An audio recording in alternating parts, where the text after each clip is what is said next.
Hi everybody, want to send a quick video update. I'm David Lee, I'm a missionary in Romania.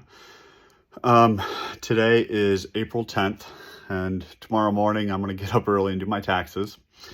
Anyway,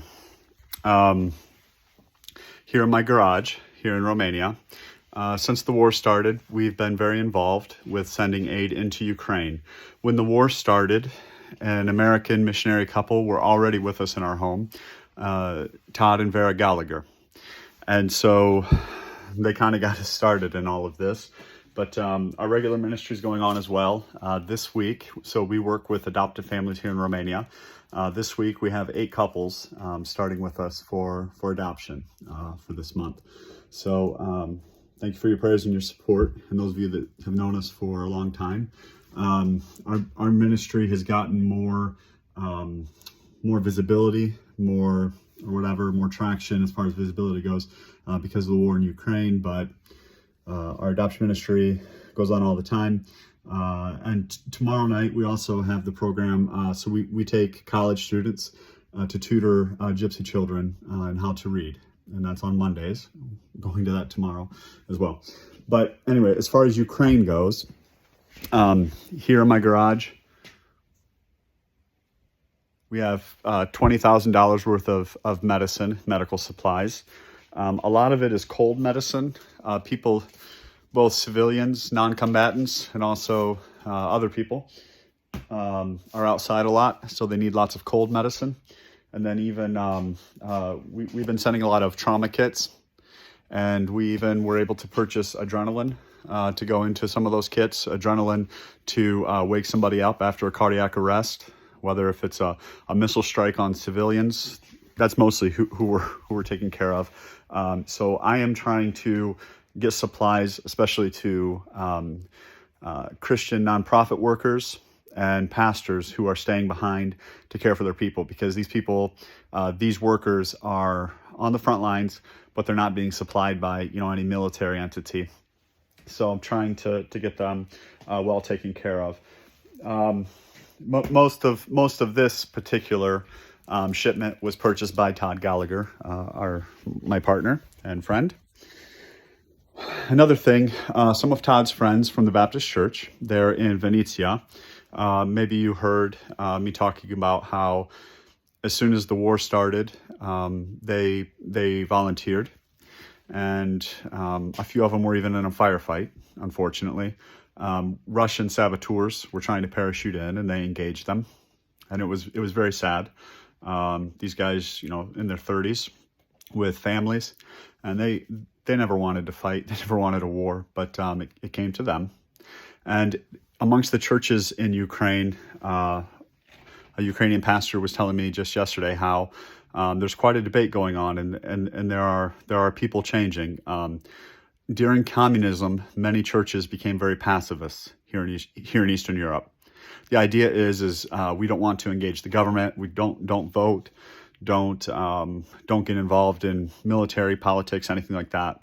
Unfortunately, that also then often goes with staying away from evangelism and just taking care of our own people. So there are some pious and good aspects to this perspective. It's not the one that I personally have come to in my own convictions, but right now, since they have been invaded, it's kind of hard for some of the Christians to deal with. How do we deal with this situation? But some of them that are faithful, God-loving Christians have taken up arms and volunteered. So out of the group there in Venetia, 20 of them are now being called to go to the front. So these are men that have been training now for 6 weeks or so since the war started, and a portion of them now are going to the front at the eastern portion. So like Kharkiv and even farther than that will be the area that they're being sent to. Hopefully that wasn't secret information. So they requested if I could procure jackets, rain waterproof jackets for them. So I've done that. And I threw in some hats and some t-shirts for them. Found these at at the local sporting goods store. These are jackets that are designed more for hiking in the mountains or hunting, fishing. So that's what's going on right now. Yeah. Thank you for your prayers and your support. And there's been a really big response on the part of Americans. So thank you for that. And I know that maybe it's been interesting to see a war up close. I never thought that a war like this would happen again, large scale invasion within Europe. And I know that for you all, and it's wearing. You can't just watch the news all of the time. But unfortunately, what we have seen up to this point, I'm afraid, is really. I think that things are going to get a lot harder and a lot worse, both for refugees. So there are a lot of people in Ukraine that have not fled because they just don't have the financial resources to do it. They don't have $300 to pack up and go, and if they did leave, they don't have any place to make it. And so some of these people that are there because they're too poor to leave, they're going to have to start running as the fighting intensifies, especially here closer to Romania in the south. So the Russians have pulled out of Kiev. They've given up on Kiev, but now they're focused on getting the Black Sea, and that's pretty close to Romania. So I am anticipating quite a few of the people to be coming over that are really poor, like can't meet any of their own needs, and then with that,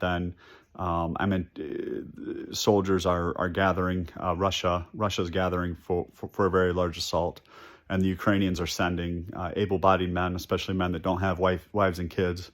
They're sending them to the front as well to be prepared. So I'm really, it's sad to say, but I think that things are going to get much more intense, and that might be, yeah. So please be praying for the situation of the Ukrainians. My goal is to try to help equip as much as I can, again, especially my colleagues, the pastors and nonprofit workers, especially Christian nonprofit workers in Ukraine, and try to get them equipped as much as we can to minister to their people, because the ones that aren't receiving equipment from the military. Ukraine's so just some other regular news. If you're interested, I don't really watch the news lately, but what I've been hearing, the stories I've been hearing. So Russians are sending in paratroopers to do reconnaissance, and so young men at night, they parachute in just very small groups, and then they post up in a building, or on top of a building on a roof, or up on a hill, and then they call in missile strikes. And so then a lot of these Ukrainian guys, the more of the volunteer guys, these are just regular guys, and they've been handed rifles and trained, and they go around during the day and they have to hunt these guys. And they don't necessarily want to harm anybody, but they're trying to protect their own homes. It's not even that they're going overseas for their country or something. It's literally the towns where they grew up and where they have kids. And so that's a situation that's going on. Ukraine is just at a state of total war. One Baptist church is even sewing uniforms. They've transformed their church into a uniform sewing place. They're making their own body armor. When I was in Ukraine last week, they were making body armor out of the steel they were using is the leaflets on the back shocks of trucks, because it's a harder steel. So they were welding it horizontally and then vertically. And I saw the plate on the major that I met, and it seemed to be pretty good. And he said that they had tested one of the plates. They had shot it with a Kalashnikov at 45 meters, and it was just fine. So that's probably better than a lot of the stuff that they can buy. Another group, again the Venezia group, they had actually purchased. They had spent 500 euros to buy a real, made for military body armor, and when they shot it, it broke, it cracked. So so I think that they're trusting more of the things that they make rather than buying a lot of this, a lot of stuff. But trying to acquire gas masks from the U.S. because there are no more gas masks to be had here in Europe. I sent a kid in Turkey to Istanbul to look around, and he sent me back pictures of things that they have there, but it doesn't seem like the same quality, and I didn't really like the prices. He said that it would be much different when I go there to negotiate and buy it, but it just wasn't the same quality. So we're trying to acquire gas masks, and again, these aren't for the soldiers. The Army is responsible for equipping their own soldiers, but for pastors and for Christian nonprofit workers, and that's useful if there's a missile strike. All of the smoke, if these guys are going to go and try to get people out of the basements during a missile strike, and there's the smoke, or chemical attacks. Russia has used chemical weapons in every engagement that they've been involved in. So, and that's Afghanistan, Chechnya, they use gas. And so I anticipate that in this campaign in the South that they will be using it. So I would really like to get gas masks into the hands of some of these pastors and Christian workers so that they can evacuate people when needed. Other than that, focused on these adoptive families this week. I'm going to try to keep my mind there and keep my mind a little bit more on my family.